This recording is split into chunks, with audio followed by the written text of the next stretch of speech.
Bonjour. Donc bienvenue pour cette seconde journée et demie du colloque. Du colloque Un paysage global de Caen. Ce matin, nous avons le plaisir et l'honneur d'accueillir le professeur Saskia Sassen, qui nous a fait l'amitié de venir parler de son travail dans le cadre du colloque. Donc je vais, exercice un peu périlleux, tenter de faire une brève introduction pour vous présenter Saskia Sassen. C'est probablement totalement inutile, mais l'exercice m'y oblige et je suis ravie d'en avoir eu la charge. Juste pour aller très rapidement, donc Saskia Sassen est sociologue, bien sûr, elle est professeure à l'Université de Columbia. Et pour rentrer tout de suite dans le vif du sujet, il me semble que ce qu'on peut dire d'elle et de son travail en lien avec ce colloque, bien entendu, c'est que sa réflexion sur la territorialité et la mondialisation l'a emmenée, l'a emportée à travers des lieux et des espaces tout à fait spécifique, contrairement à une vision assez communément véhiculée de la mondialisation comme un processus de déterritorialisation. Et d'une certaine façon, Saskia Sassen s'est intéressée à la matérialité de la mondialisation, sa localisation, sa spatialisation, qui lui a permis de comprendre ou de proposer des interprétations nouvelles des relations de pouvoir et des dynamiques sociales, notamment d'inclusion et d'exclusion que cette mondialisation porte en elle. Et on peut dire que son travail est une des contributions les plus riches dans le champ de la sociologie, mais aussi dans d'autres champs, à l'interprétation de la globalisation comme un processus situé, comme un processus incarné, un processus qu'il faut analyser en donnant une attention tout à fait particulière aux choses et aux lieux. Et en ce sens, Saskia Sassen a réussi à être à la fois une sociologue, mais aussi une spécialiste d'économie politique et une anthropologue des petites choses et des grandes tendances ou des grandes questions. Et à ce titre, son travail me fait beaucoup penser à un livre de Charles Tilly, publié en 88, qui s'appelait « Big Structures, Large Processes and Huge Comparisons ». Et on retraçait ces grandes tendances qui ont déterminé l'émergence de l'État-nation, du capitalisme, etc., dans des périodes antérieures, bien sûr, puisque Tilly travaille plutôt sur le XVIIe, le XVIIIe et le XIXe siècle, mais à partir de processus empiriques, micro-analysé. Et ça, c'est un aspect de sa recherche que je trouve extrêmement intéressant et particulièrement pertinent pour nous dans ce colloque qui nous intéressons à des phénomènes empiriques et à la signification macroscopique, pourrait-on dire, de ces phénomènes très empiriques. Pour juste rendre grâce d'une certaine façon à ces différentes étapes de sa recherche jusqu'à présent, je vais aller beaucoup plus vite parce que là, c'est sûrement quelque chose que vous connaissez aussi bien, sinon parfois mieux que moi. Saskia a commencé à travailler sur la mobilité dans les années 80, puisqu'elle a commencé ses grands travaux de recherche sur les déterminants de la migration et les relations entre les transferts de différentes formes de capital, notamment le capital financier, et la mobilité humaine. Et à ce titre, ce qui est intéressant, c'est qu'elle a été une des premières à faire un petit coin, à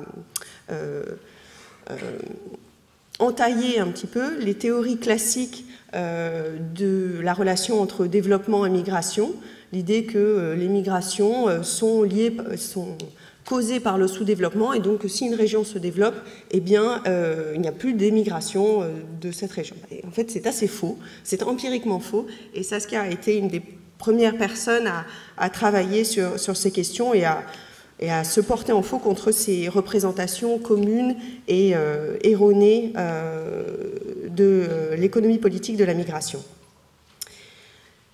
Le travail de Saskia Sassen, qui est bien entendu le plus connu peut-être, c'est celui qui a touché aux vies globales, où elle a eu un impact sur la sociologie urbaine, mais aussi sur la sociologie de la mondialisation, sur la sociologie des flux financiers, absolument déterminant. Donc autour de son livre The Global City, qui a été réédité un nombre totalement incalculable de fois et traduit dans toutes les langues possibles.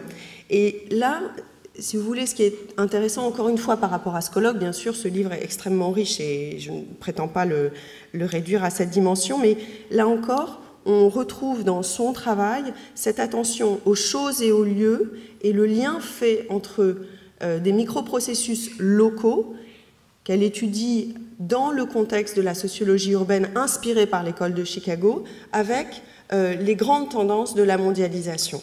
Et cette démarche, cette méthode de travail me semble apporter quelque chose de, au-delà des conclusions du livre, me semble apporter quelque chose de particulièrement innovant dans la façon que l'on peut avoir d'observer la mondialisation.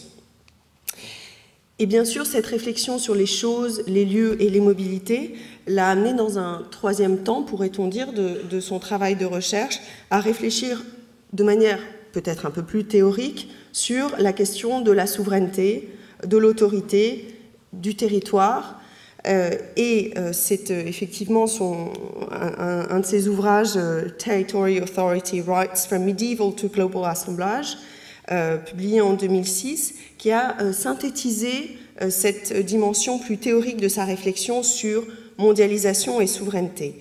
Et on y voit une forme d'aboutissement de son travail qui part des lieux, qui part des choses, qui part des individus, pour remettre en question de manière très architecturée en sens théorique, pour remettre en question l'idée d'une dénationalisation des processus politiques, sociaux, économiques à l'échelle globale. Donc elle comme dirait Theda Skocpol, elle bring the state back in, donc elle rapporte l'État dans les problématiques de globalisation, mais elle réintègre l'État dans cette interprétation de la globalisation d'une façon vraiment radicalement innovante. Donc je n'irai pas plus loin, je voudrais juste mentionner, par souci aussi de rendre hommage au lieu dans lequel nous sommes, que Saskia s'est beaucoup intéressée à l'architecture, notamment l'architecture qui fait partie de la matérialité de la ville, de la matérialité de la mondialisation, et qu'elle a en 2005 co-dirigé un livre qui s'appelle Digital Formations, New Architectures of Global Order, à Princeton University Press. Et son intérêt pour l'architecture l'a aussi amené à être impliqué dans la Biennale d'architecture de Venise en 2006 et à sortir, on va dire, du champ universitaire classique pour aller parler à d'autres champs intellectuels et professionnels. Et c'est aussi une des caractéristiques de son travail qui me semble importante de saluer.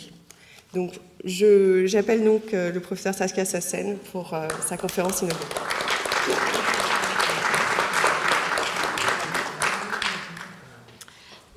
Well, I'm delighted to be here. Thank you very much. That was wonderful. I suddenly was just installing myself and I was ready to listen to you. Why should I? Well, I'm terribly sorry that I could not participate in this great conference the first 2 days. I was teaching. They're my teaching days because I could have learned a lot. I've also, since some of the interactions with Michel Agier and Émilie Traub, etc., via email, begun to understand to what extent this whole, if you want, the complexity of what we're calling, I don't know, a geography of camps, topologies of camps, how that fits actually quite interestingly in some of the work that I have been doing. So I'm not going to be trying to make a strong connection, but I will make a few, as I like to call them, experimental moves. That's a way of being prudent, if you want. Mais on me comprend l'anglais, oui? Tout le monde ici me comprend l'anglais? Parce qu'en français, c'est trop long si je commence à parler en français. Mais quand même, le demande, etc., je peux faire en français. So back to English, which I also speak with a foreign accent, by the way. I don't speak one language, I speak 6 languages, not a single one with a perfect accent. That is an accomplishment of sorts, I think. I love interrupting myself. Now back to the story. So in the work that I want to talk about, I sort of conceptualize a few of my practices, research and interpretation practices, and you alluded very nicely to it already. And one of them is that I have a bit come to understand that my site of investigation is, if you want, one way of putting it, is the fuzzy, the unstable edges of paradigmatic forms of knowledge. So in this, rather than say the center of paradigmatic knowledge, which tends to be the strongest, etc., I should say, as a big footnote, I need all the research that gets done, that is focused and that uses and develops the center, the stable, strong, consequential center of paradigmatic knowledge.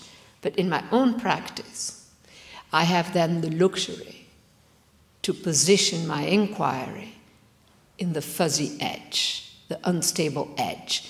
And I have come to realize, expose, that I love being there in that unstable edge, right?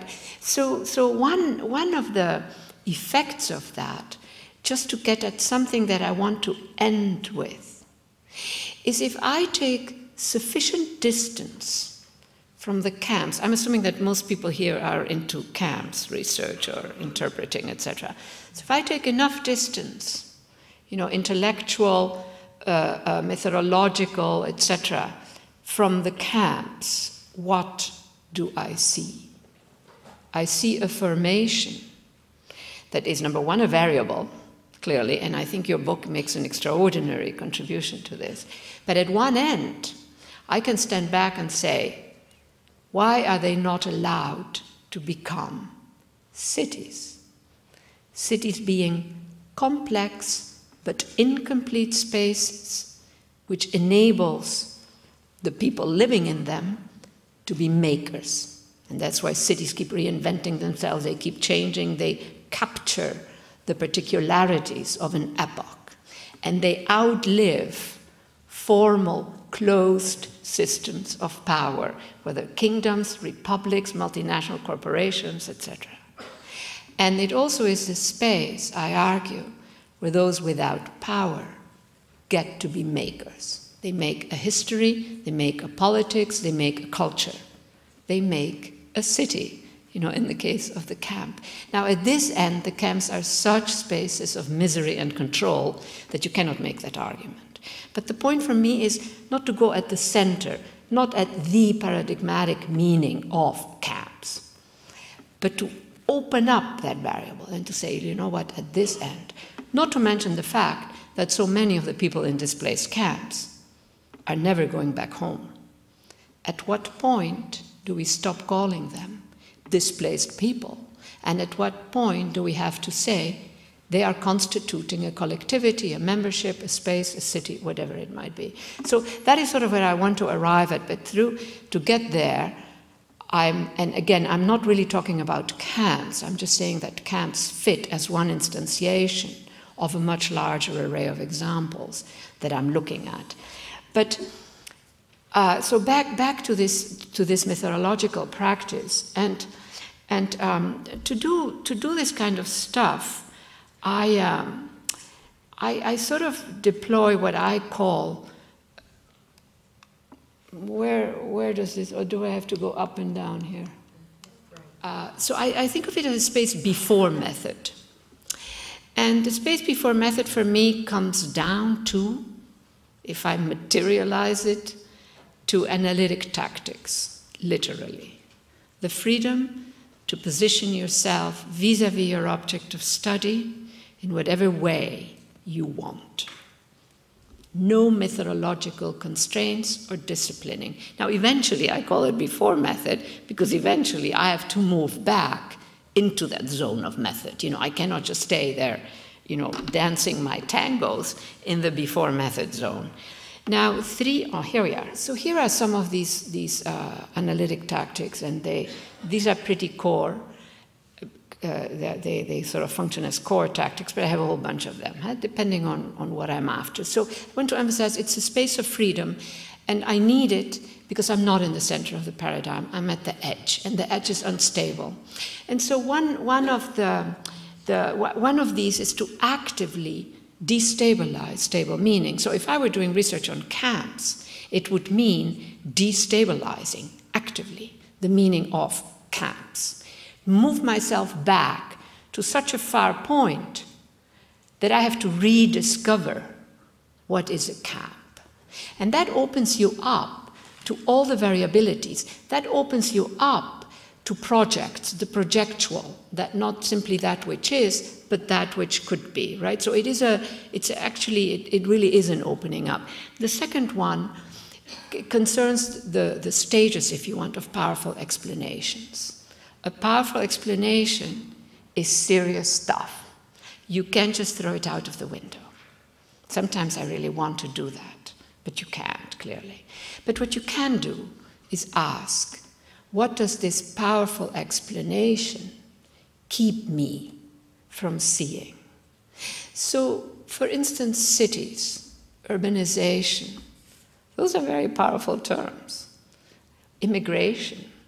They're so powerful that they're invitations not to think.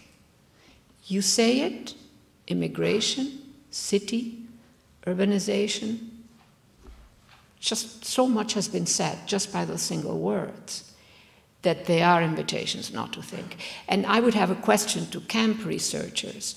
To what extent using the language of camps also has that effect? You say, a camp for displaced people, a refugee camp.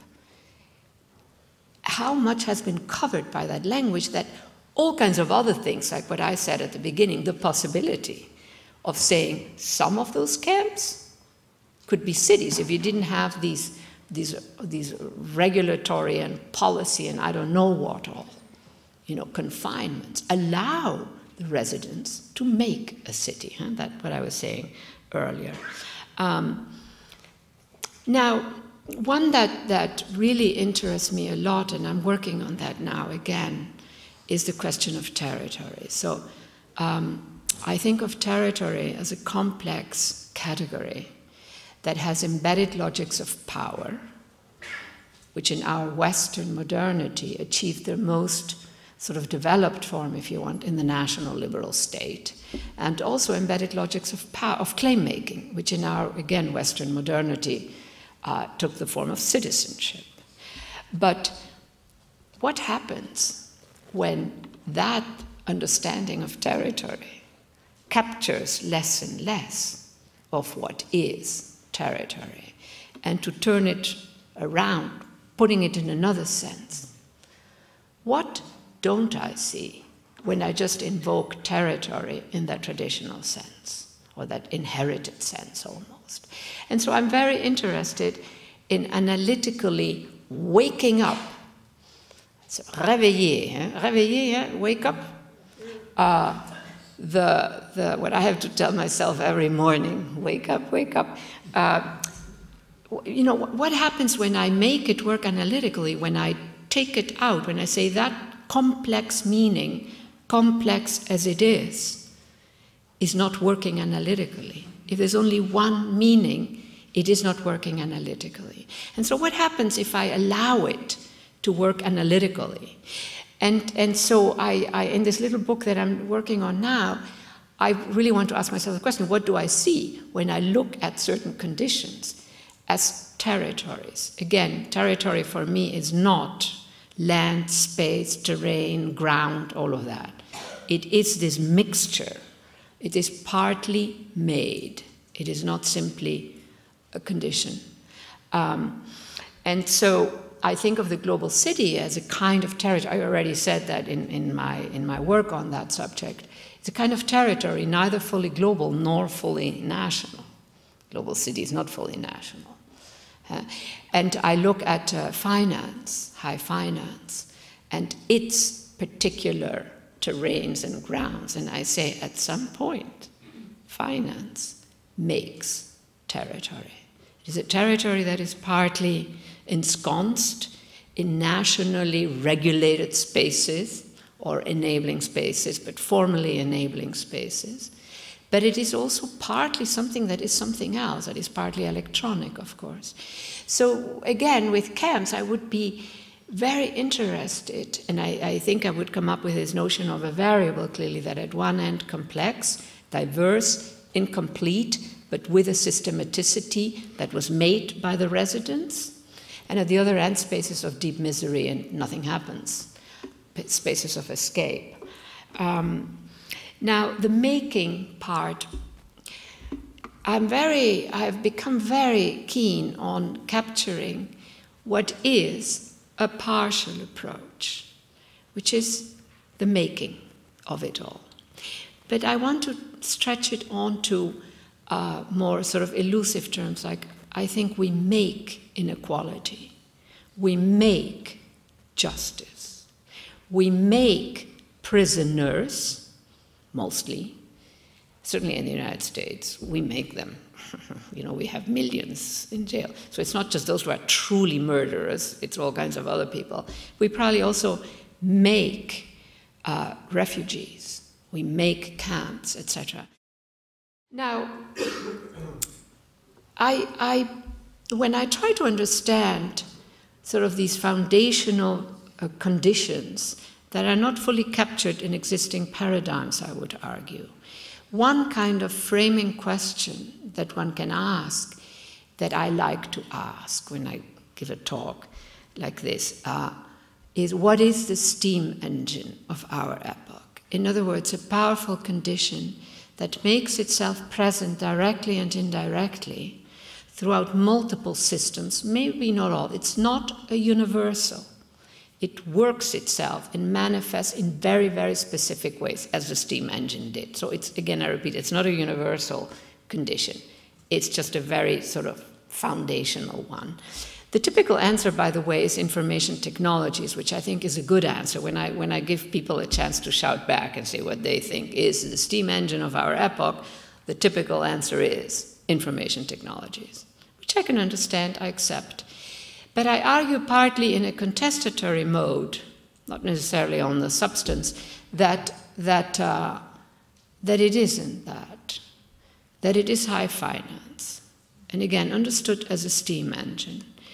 And so what finance, and I should make a separation here, between finance and traditional banking. So the traditional bank sells something it has.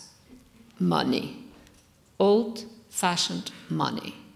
They've gone a bit more beyond that, etc., but basically pretty close. Finance sells something it does not have. And in that selling what it does not have lies its creativity, its complexity, and its danger. Because it has to develop extraordinary instruments that have nothing to do with microeconomics, by the way, that are the math of physicists, those who track what cannot be known. And to have those complex instruments, it hires brilliant minds who sit there developing, solving the technical problem, you know, as they did with the atomic bomb. And on the other hand, it needs to invade other sectors. So put those two together, we're talking very powerful category, and one that is enormously dangerous and enormously destructive. The steam engine had some positives. High finance, very few, certainly the way it has conducted itself in the last 20 years. Now, here's an example of what I mean by capability. And I hope this works, a pointer. I just want to point out, here it was less than $1 trillion. You don't need to know the details. This is a key instrument, it doesn't matter. Less than $1 trillion. I don't know, en français on dit ça pas trillion, no? well, the zeros, I'm talking about even more zeros. This is finance after all. So it was less than $1 trillion in 2001. 6 years later, highest point, 2007, it was 62 trillion. 62 trillion at that point was more than the global GDP of all the countries in the world.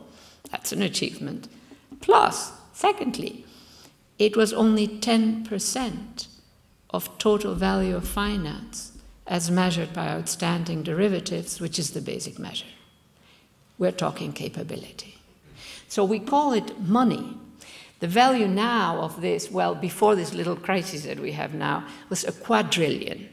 That is even more zeros. Je ne sais pas comment on dit ça. Quadrillion, on ne dit pas ça, non? On dit quadrillion? Ça, c'était très efficace, mais pas. Alors,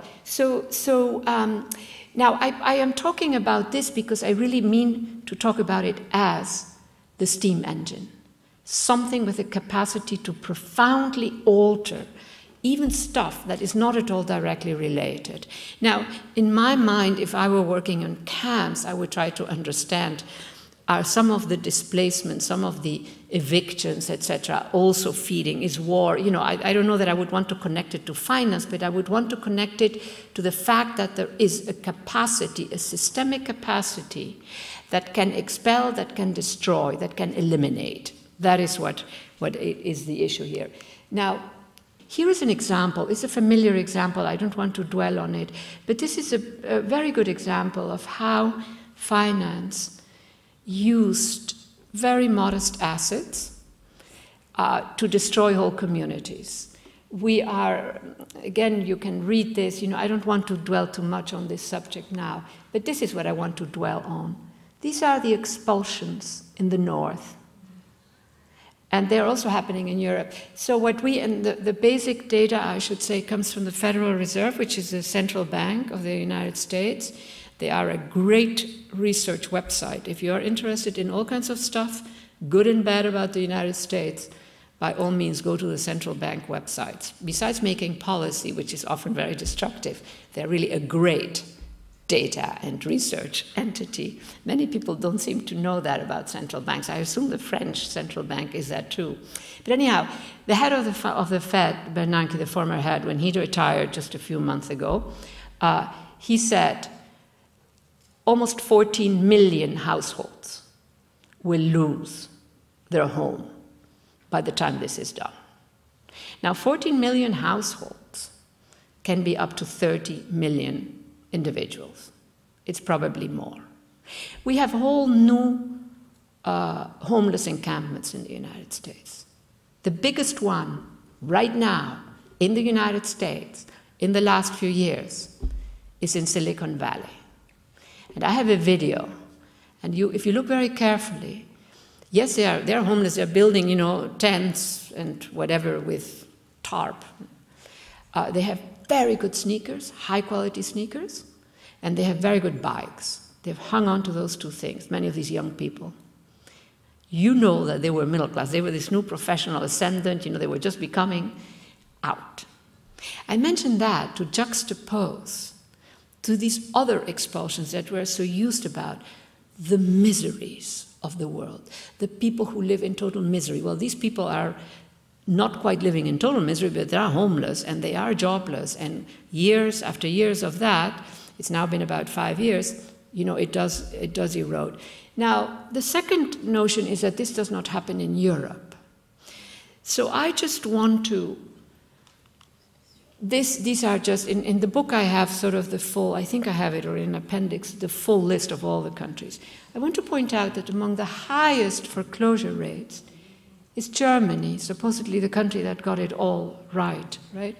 And so, now this is every year. Now this accumulates, you understand? This is not, every year it is, this year it was 91 plus, then 88 plus, 86,000, etc. Hungary is the worst. Hungary being that country in Eastern Europe that was the most open to the global financial circuit, etc. Some of you probably know that, right? So Hungary now has 1 million people plus out of their homes. When these people leave, in the United States that's also the case, in their full materiality, they're invisible. They become invisible to the statistical eye eventually. We capture them now when they're when the law puts them out of their houses. But then we lose them. We don't see them. It's like with displaced people too. At some point we forget that they are there, you know. We have statistics, etc. And now we have Michel Agier's book, which is great. So, and then you see that it's everywhere. Even the darling, supposedly Denmark and Netherlands, a bit less of a darling. You know, the good countries of Northern Europe, you also have it there. Very small numbers, but it's happening. And it's not going to decline, these numbers. These numbers, if anything, are going to grow. Now, I want to focus on one little thing. Don't get disturbed by all the numbers, okay? They're very simple numbers, and I'm just going to point out a few. I just want to look at the bridge that finance, as steam engine, has built into even the most modest households. Because it's not just about the rich. That is why it's so dangerous. If it's just about the rich, let them wreck each other. Destroy. Wreck means destroy. No. It can deal with anything. Student loans, you know, anything. Yeah, so that, and I just invite you to look at this ratio of household credit, this title, to personal disposable income. Credit is debt. Credit sounds pretty. It's there to spend. It's debt. Now, here are some examples. By the way, these are critical years. These are the years that, you know, and then you have a whole other phase after this 205. So this is a very short, brutal history, 2000 to 205. Look at Hungary. Very reasonable amount of debt in each household, right? 11%. Only 5 years later, almost 40%. That's pretty fast. Now, in the meantime, the United States was already over 100% and proudly became 132%. Now, where is France? France, terribly reasonable. Look at that. You don't take debt in this country, clearly. 57, 57, 58, you know, basically, seems like Germany, 70, 70, 70. So that is, but, you know, several of these other countries that just enter the circuit. Now, again, these kinds of increases in debt are one signal, one indicator, you know, something is not going to be going well for some of these households. The question then for me also is, I go digging into the IMF staff papers, which are great, again, another great set of data. Who owns the debt? If the debt is owned by a little local bank, the capacity of that household to take a loan and to pay interest recirculates in that little town. So it matters who owns it. Well, in the case of Hungary, 40% is owned by foreign banks. They're big banks. So they take it out. Austrian, Swiss, Germans are the dominant ones. Now, here are some curves that, and I like these line graphs because they give you, they tell a tale rather than looking at all the numbers, right? And so this is corporate profits after tax in the United States. This is the most extreme case probably.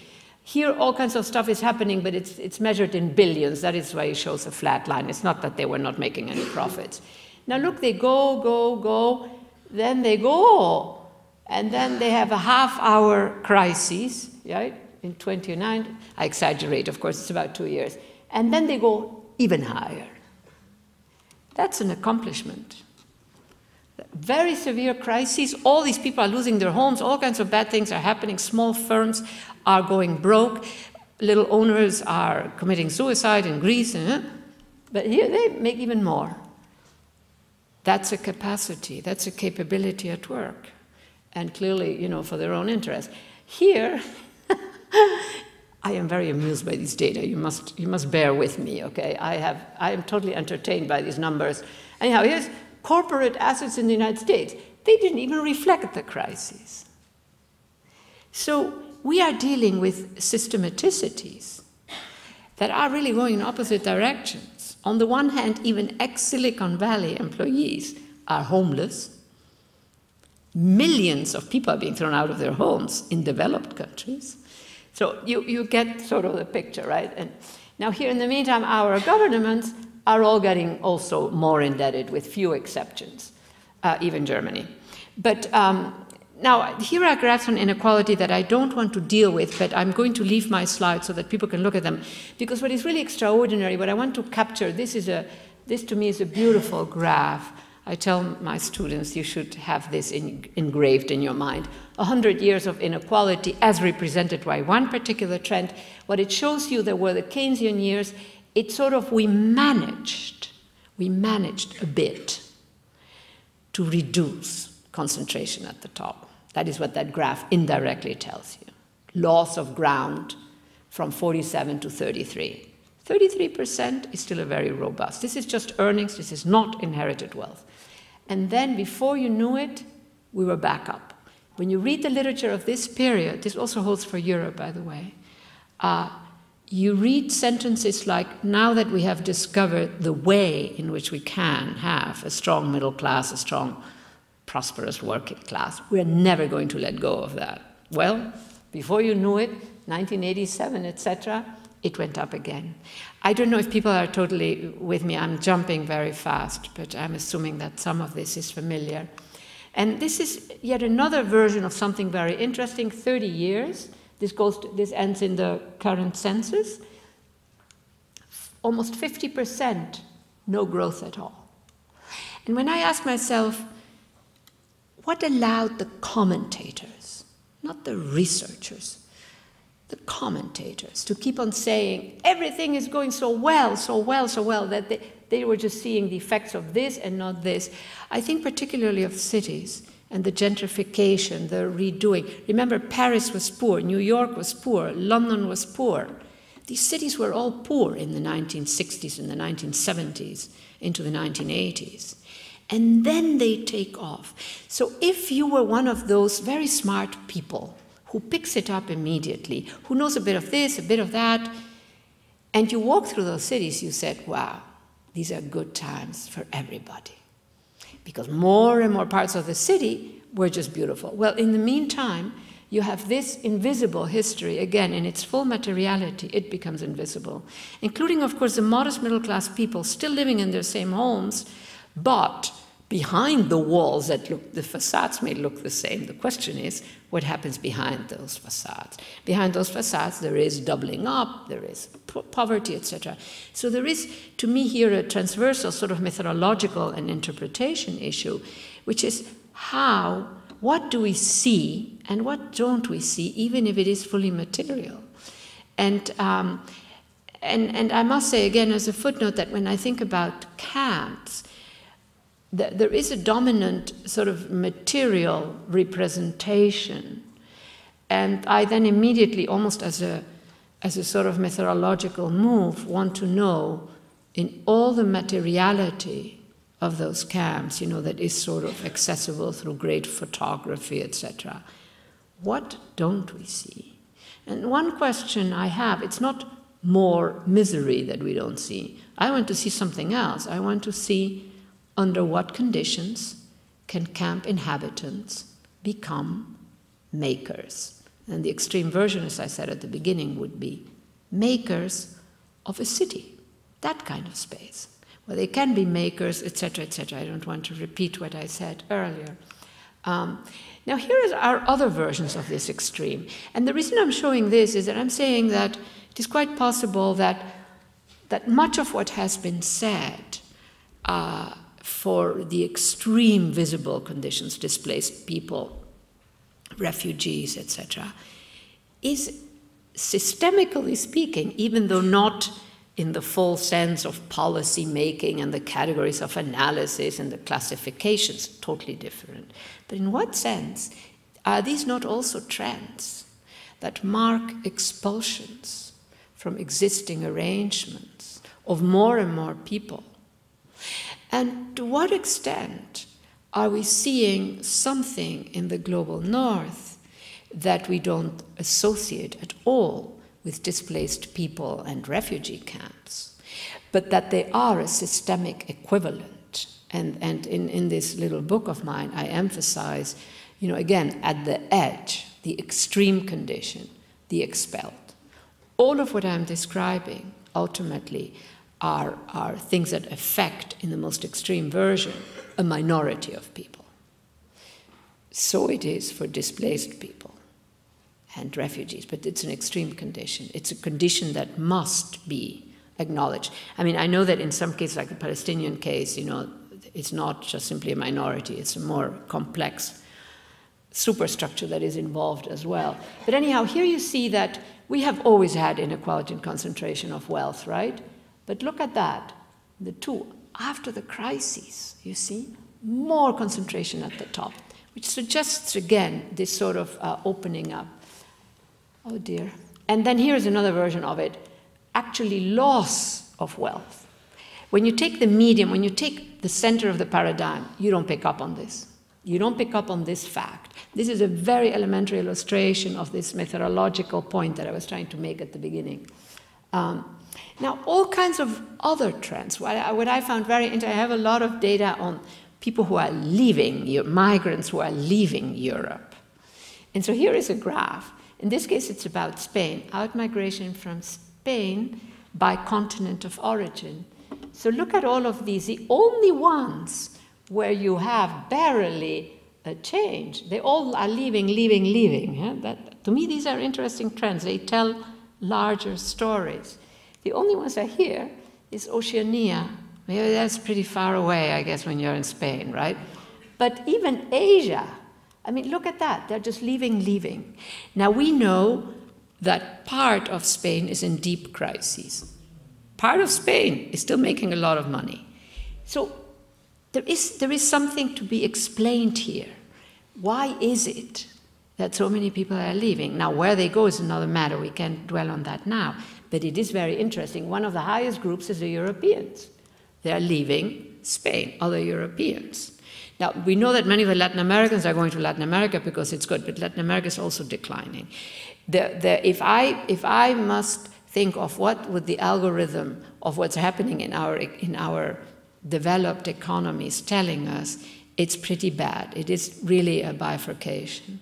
The most dramatic image I can think of is a geography of wealth and advantage that includes parts of Angola, that includes part of countries where you have vast numbers of poor people. Partial, tight geographies, not the imperial mode of older. Britain wanted the whole of Africa. Spain wanted the whole of Latin. Not now, just parts. Just take what you need. The rest doesn't matter. So when you take that kind of view, you know, many possibilities there. Now, one instance of how what gets measured as development positively can actually have, again, one of these bad effects, if you want, that I would think of in the term of expulsions. So this is the land grabs. I'm sure many of you know about this. And my invitation is to think what happens when a country buys 2.8 million hectares. I'm referring to particular cases here. 2.8 million hectares of land in Congo and 200.5 or whatever in Zambia to make a plantation for biofuels. You expel floras, faunas, so you reduce the complexity of the biosphere, number one. It means you make land more fragile. You can use it for a while, exploit it, but eventually you're killing it, right? And then you expel rural cultures of economy, rural genealogies of meaning, rural modes of survival that are often complex. They may be poor, but they are complex. Out. And then finally, where do those people go? They go to cities. So when I hear the term urbanization, I immediately must ask, what am I not seeing when I say urbanization? You know, all these politicians, no matter what they know one sentence. Most people live in cities. The question is also, how does that get constituted? How does it get made? Where are these people come from? So here are some very quick figures. I'm sure some of you are familiar. This is also all in the book of some of this. Mind you, Europe is also mostly in Eastern and Central Europe, but also in France. In France, all kinds of young sons and daughters of former farmers think that, well, maybe I should go try to get a job on a farm. I mean, buy land and become a farmer. That's what I meant, actually. They can't buy land. It's been bought up. So in England also you have foreigners buying not just urban land, but also. So there are massive processes underway that are destabilizing sort of more, if you want, complex notions of membership. This is my land, this is my country, I'll be fine. Here is the other issue is, of course, that most of the land is for biofuels, which means you can put all the pesticides you want, all the fertilizers. So it poisons vast stretches of land that go beyond the plantation, water bodies, etc.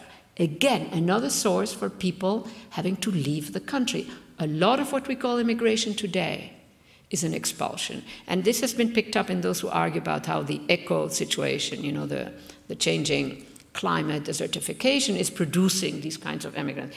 Now, I can talk forever, so somebody at some point has to indicate to me when I should start, because I, moreover, get totally carried away by this stuff. I just want to also, because these are all, this is the larger operational space, in my view, that we've got to take into account. We've got to deal with land and with water.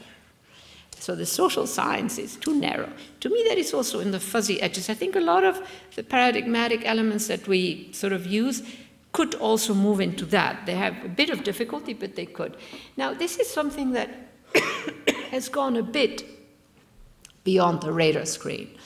And that is that a lot of land that still looks like it's alive is barely alive.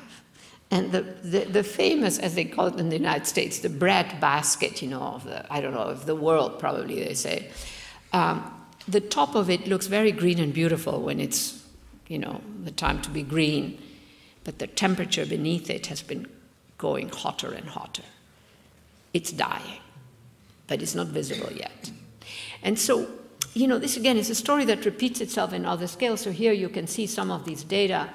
Now, the other thing is just in general, the question of heating. Each one of these lines, and there are many more, reflects a particular scientific trajectory to measure. They have enormous debates among themselves, and you have to measure it this way and that way, but it all goes up, right? So, fine, I love that they have all these debates. It's actually reassuring. And all these different measures, slightly different curves, but it goes up. Here are all the areas right now in the world where water is already limiting agricultural production, and the United States is one of them. Europe, certain parts of Europe too. These are universal conditions that go well beyond whether highly developed or less developed, but clearly the poorer countries are going to be suffering more. And this is, again, the level rise. Many different measures, but we know that is happening. Another constraint that is going to create more expulsions, I would say. Now, on the other hand, just as a footnote, this is a footnote. If we implemented all the policy measures we have right now, I emphasize policy, it would make almost no difference. This would be the line. In other words, the space of policy, and I find that more and more, is not going to solve the problem. Nor is the space of policy, as in government policy, no, going to solve some of these expulsions that I'm talking, and the growing potential for expulsions that we're talking about. We've got to exit. So in the work that I'm doing now on cities and the environment, I'm looking at all kinds of biospheric capacities, sort of work that biologists are doing. Cities, every wall, every surface, every movement should be working for the environment. Every time I speak, every time I walk in my house, I'm generating energy. Every time we walk on the streets, there should be sensors. We have so many technologies. So I'm sort of in this person who wants to connect technology, certain kind of technology, with biospheric capacities. You all know probably about how bacteria and algae are simply fantastic to replace what we now do with plastic. So anyhow, this to me all hangs together, that this environmental destruction needs to be addressed on a far more foundational level than this policy level. If we don't, we're going to have more expulsions and a whole new generation of camps for the displaced, given how the powerful sector is going. Now, I want to conclude now and sort of invoke the meaning, the category of unstable meanings. Remember at the beginning I talked about that. The need also to actively destabilize So, as I say here, you already read that, all these expulsions that I'm talking about. So one of them for me really is membership in a nation state. What does it really mean when you have these, what I alluded to 5 minutes ago or so, these new geographies of concentration that cut across divides, that connect the privileged in many different parts of the world, overriding long-established divides like north, south, east, west, etc. And then with the camp, sort of to anchor a lot of what I've said in an analytic way rather than the particular contents in this question of camps. And at the extreme, I said, should they be allowed to become cities? And by that I mean that the residents make them into cities. And I should say that the city, when I work on the city, I can't say the city's a city. I've got to, as I alluded to in the beginning, remove myself sufficiently that I'm in a zone where it could be many things, including a city. So I say the city is a complex but incomplete space. And in that mixture, it can keep reinventing itself, etc., etc. And the question of indeterminacy to me is critical if you have a city.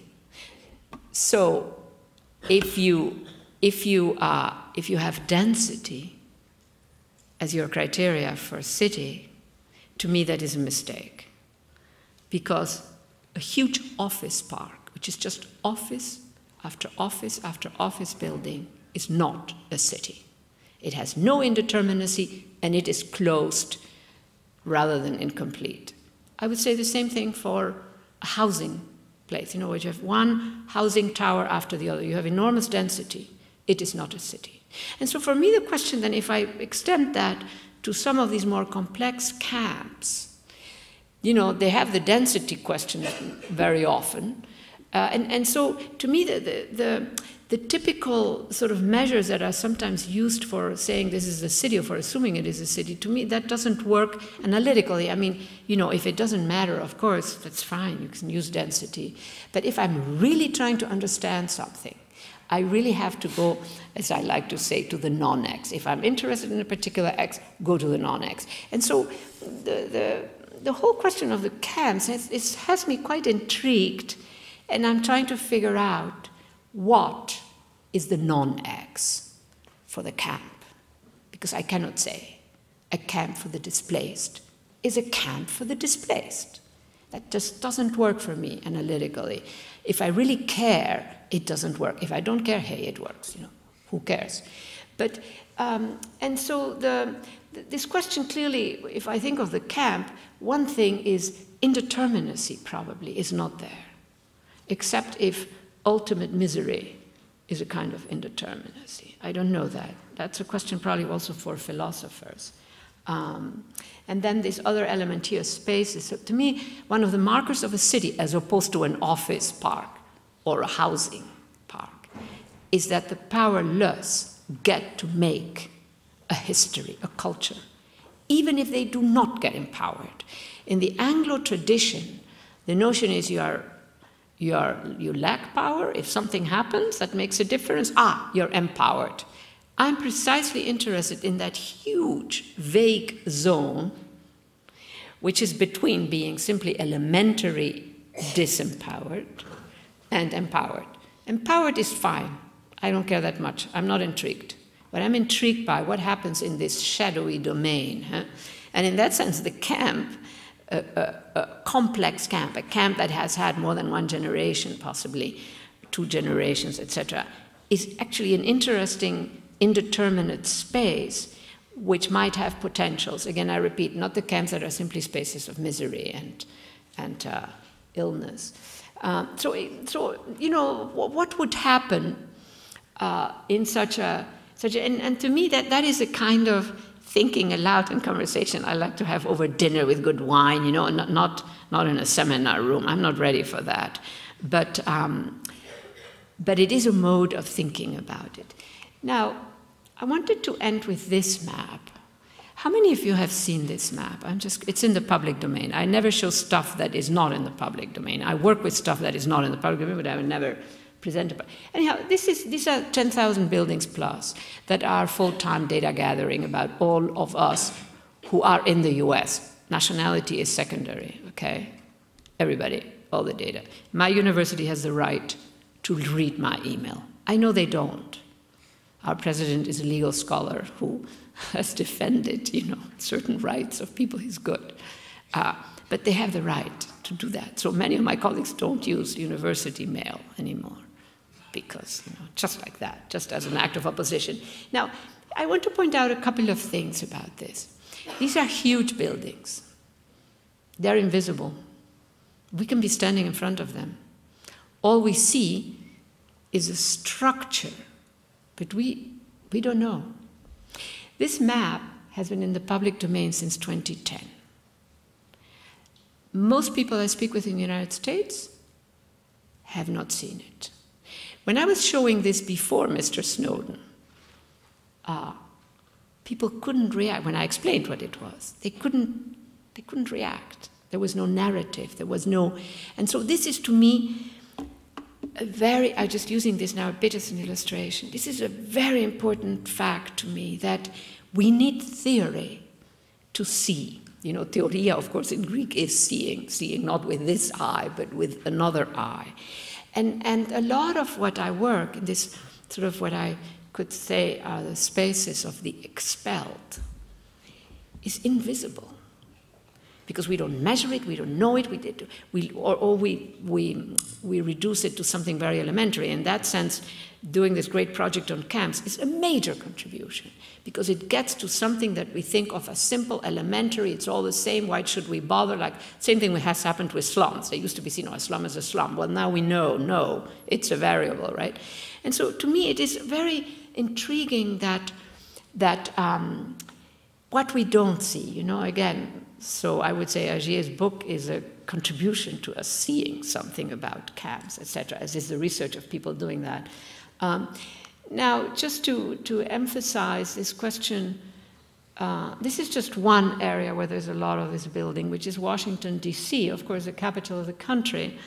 And as you can see, in Washington and surrounding area, 33 building complexes for top secret intelligence work are under construction or have been built since September 2001. That is a lot of big buildings.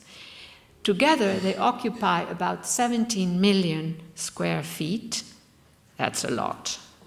The equivalent of almost 3 pentagons. That's a lot. Or, and here is the irony, 22 US Capitol buildings. Capitol being the house of democracy. So I want to end with a provocation, which is a framing that affects not just the thing itself that I say in this little phrase, but just a mode of thinking, a mode of relating. And in this case, it would be, poor people in the camps. And so I ask, who are we, the citizens? Who are we today? And legally speaking, I don't know if you know this, but we're mostly losing rights. We're gaining some on the gay front and all of that. But we're mostly losing rights. Corporations are gaining rights. And if we sign the new trade treaties, they gain more rights. They gain the right to their own private justice if they don't like what the state tells them. So it's even worse than WTO. So the question really is, who are we, the citizens? And hence, what I'm trying to get at, that which we think are the camps out there in the well, we have it right there in Silicon Valley also, in a version of it. A version. These are all different. So one methodological move is the need to go to ground level to exit existing theorizations so that we can see something that we don't see with these existing theorizations. So putting a lot of these things that I described for the global north on the same ground as the camps. And I include here also prisons. In the book, I make a comparison about prisons, especially the United States, that kind of prison, which is serious stuff. Prisons and camps, and displaced people camps. Anyhow, I now have to smile, though I just gave you all these negatives, but thank you very much for your attention.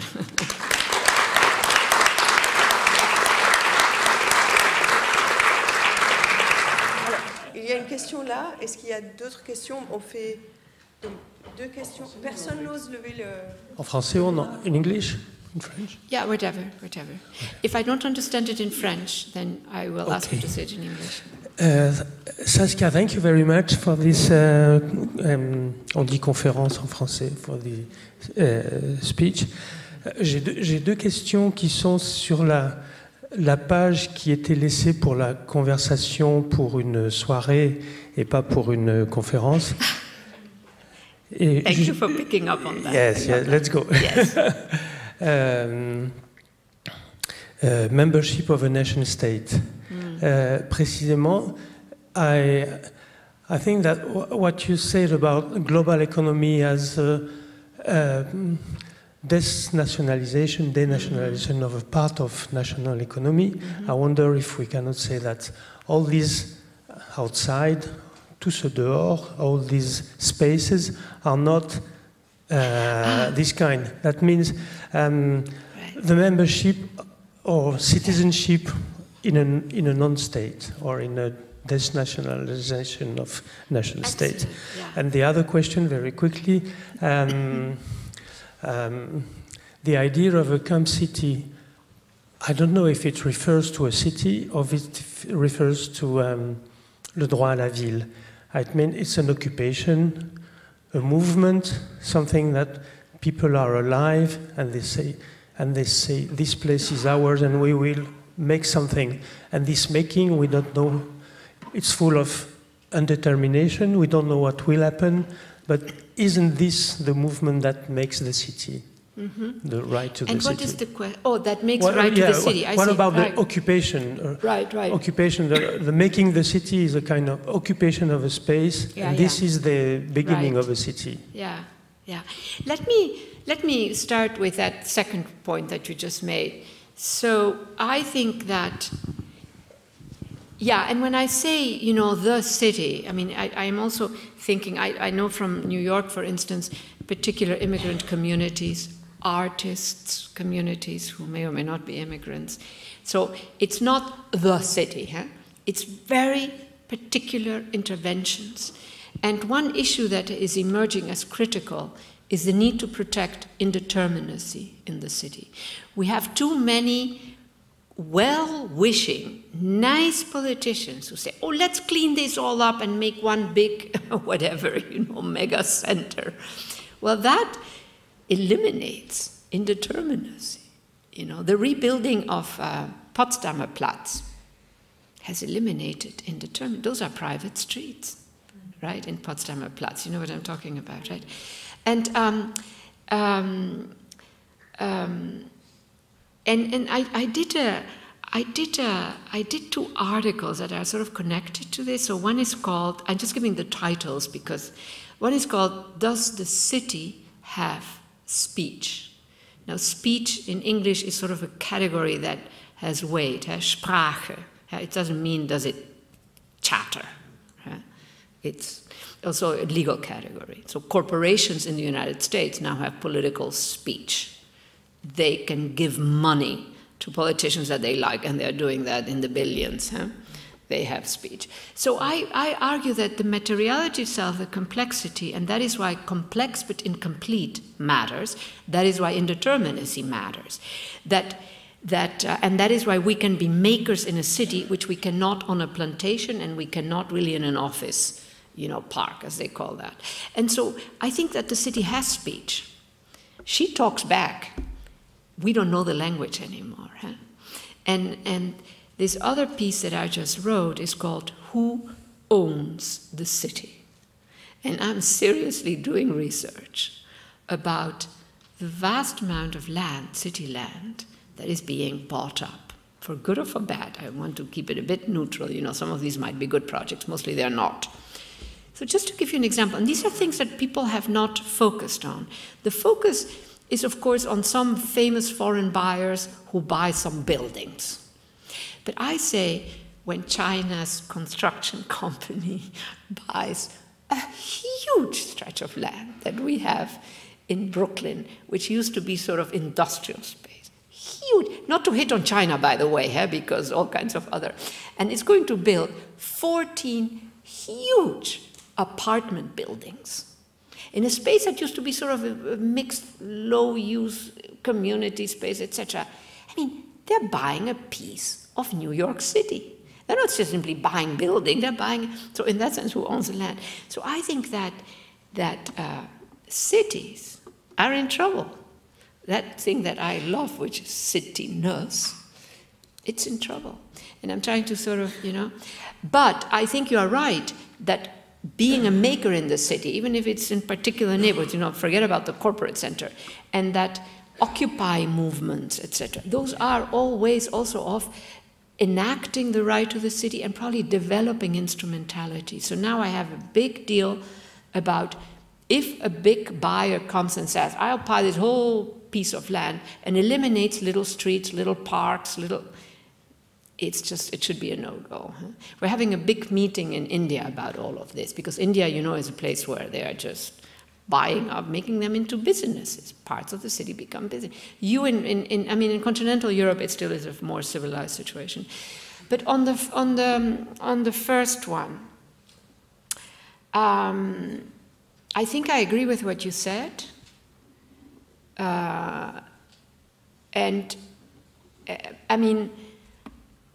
Was there a particular, because it was sort of what I had said, or was there a particular issue in that first part of your question that you wanted to, that I missed maybe?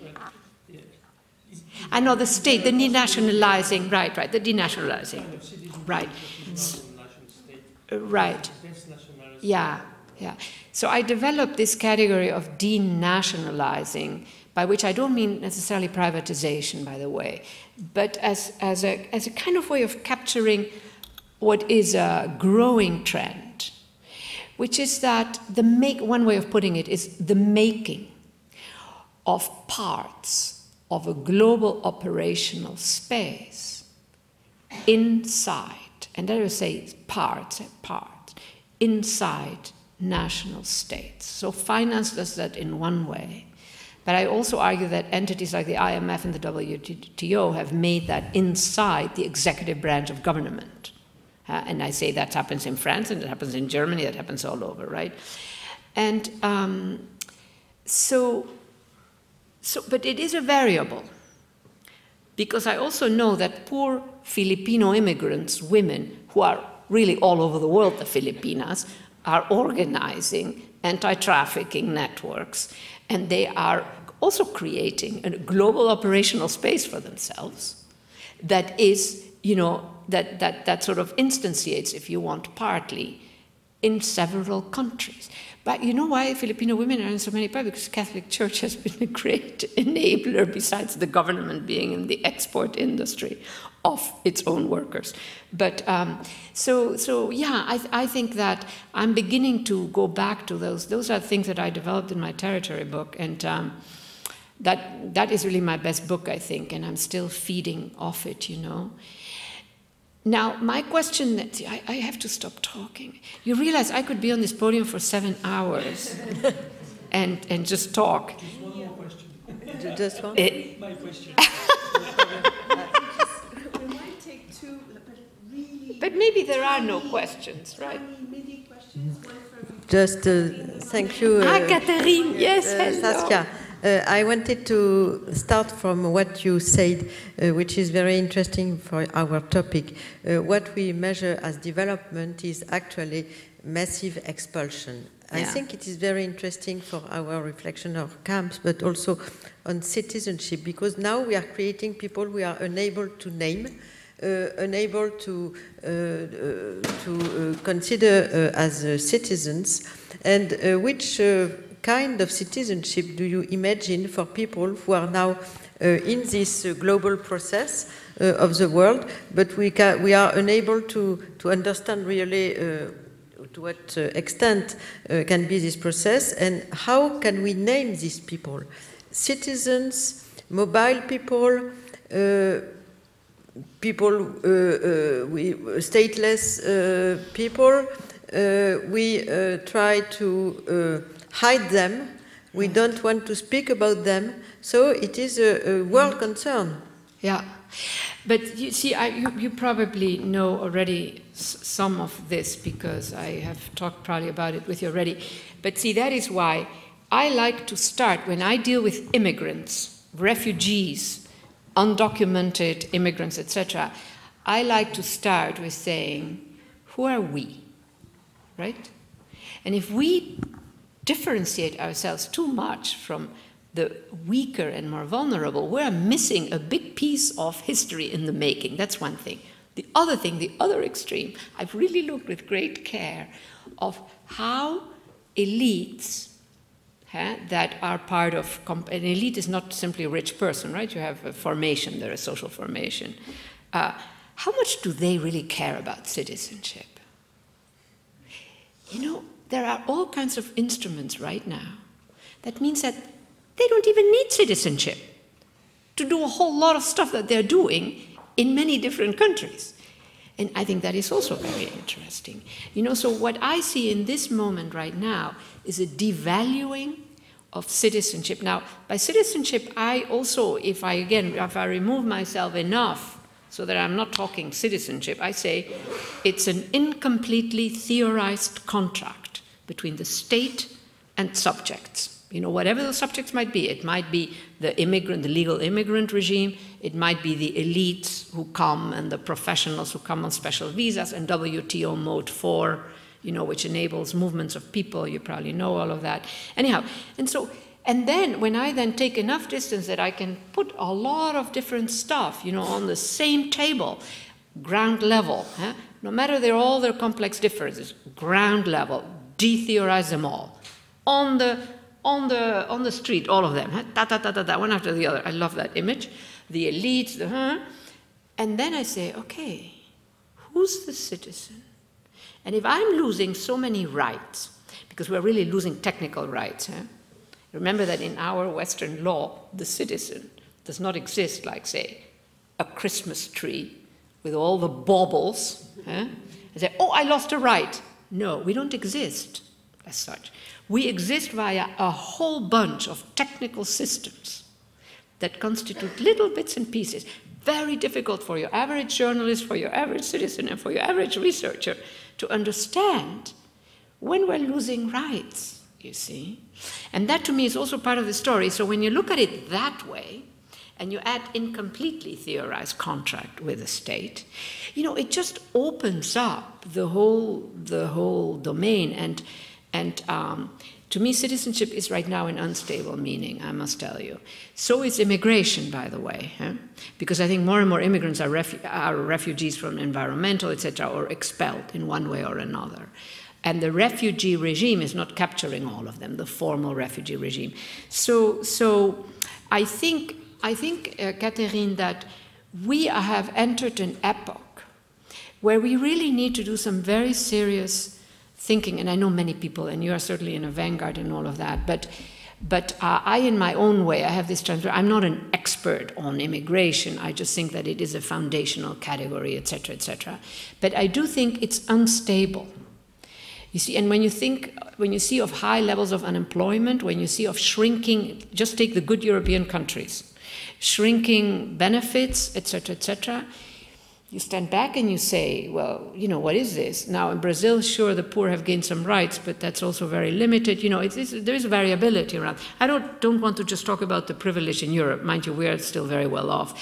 I'm trying to make an argument to wake up the people who are in the comfort zone, who think, I'm fine, I don't need to worry. You know, sort of that, and the middle classes the impoverishment of the middle classes are the best example of that. Now, I know that I have to shut up now, right? Two people. Okay, then why don't you ask the questions, because then I try to make a short answer. From University of Beirut and Alessandro Petit for like 10 seconds. Alessandro, there you look at that. Yes. Yes. Hello. In anecdotal level, I notice a lot of figures you brought from IMF or World Bank. How come? IMF staff papers. Very different from, same thing with the World Bank. Yeah, I am talking about at least raw materials you brought, and so in my project on knowledge production in the Arab world, I study poverty and social inequality as topic. 200 articles analyzed. What is amazing, most of them is funded by World Bank, and they are extremely conservative. It means that mapping poverty, there is no rooted cause of social inequality and things like that. So, maybe this is a beautiful example how World Bank work on global and in local. There is two different logics. Okay.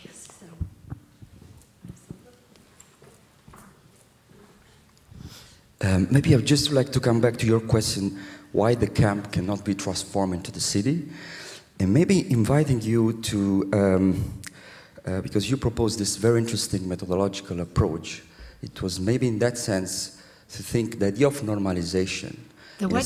The normalization, because this would be the problem, you know, in the case in which we might think, and how the community will perceive the fact that still majority of people will refuse to become normal citizen, and this goes back also to what you just said about citizenship, because, you know, what does it mean that to become that, you know, citizen? And therefore, how you would, in this case, you start to think how it's possible to destabilize the idea of normalization, which imply the fact that as if becoming a citizen today, it's something which is clear. Because I think what is interesting about refusing in an act of not normalizing the camp is a way of actually trying to redefine what does it mean to be the citizen. Of dignifying, you said? What not to redefine what to is reify the citizen. What it means to Making be a new definition, I see. in a sense, so that in a way also link a little bit, right. the refugees with the idea of citizenship. So where you will start on destabilizing normalization. Right. So I didn't use the language of normalize, because I used the language of making a city out of a camp, not a third party who comes and normalizes. That's a bit different, right? Because we all know that. So the Palestinian situation also, you know, that some refuse to abandon the status of refugees because they lose certain, and others won't, right? But the normalizing function is a function that sounds like it comes from the outside. Making a city out of a camp is a different project for me, and it is about people being makers. And global bureaucracies not enabling that, not allowing that. And again, I'm talking about a variable, right? Now, I think that at the heart of your question, even if I exited the little framing, is then, to use my language a bit, if I may, that making makes you a citizen. I mean, that is, you know, in Western Europe, in the glorious little century, 90 years we know it lasted, when hundreds of cities were built, mostly illegal. They were illegal settlements, right? Middle Ages. They were built on rough terrains, high up, low down, because that land was, nobody cared. That was terra nullius, you know, deep inside Europe, so to speak. They became makers. They made urban law, and this is another thing that I'm working at, and that comes back to these spaces within. We need to make urban law, constitutive urban law, not simply governance. I'm so tired of the language of governance. I simply don't want to use it anymore at all.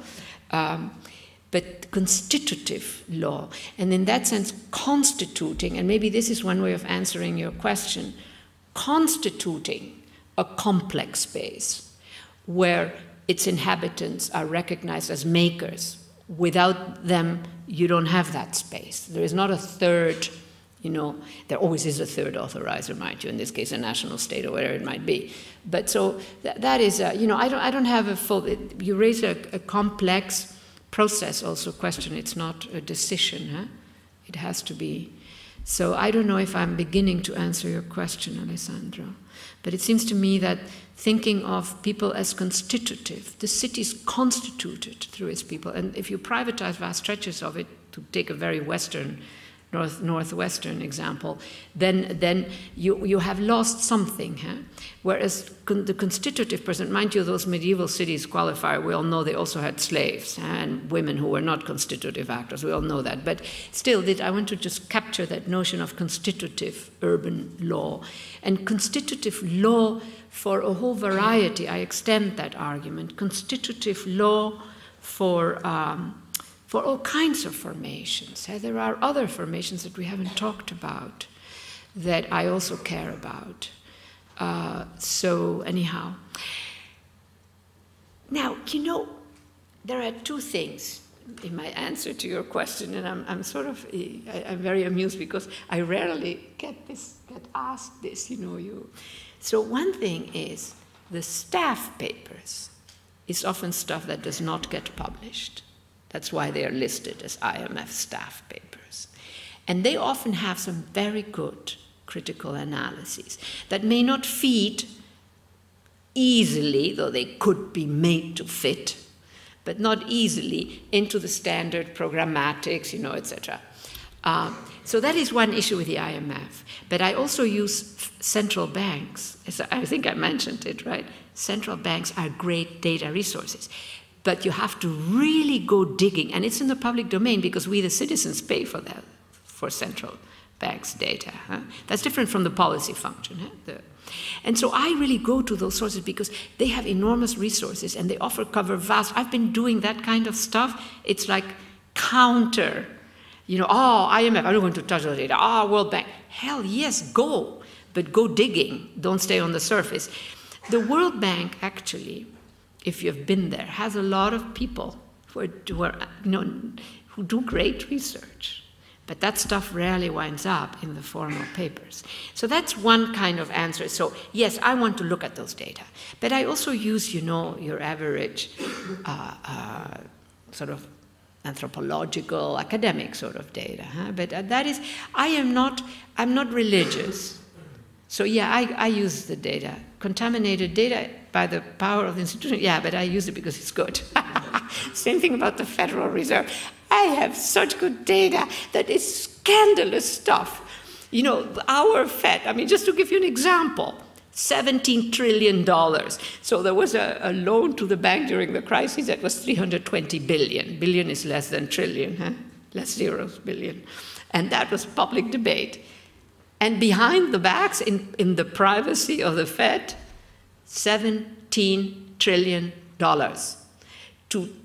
for 21,000 requests. That was our citizens' money. And that, you know, nobody paid attention to that, except the Financial Times. They actually, you know, so I think we really need to say, okay, where's the good data?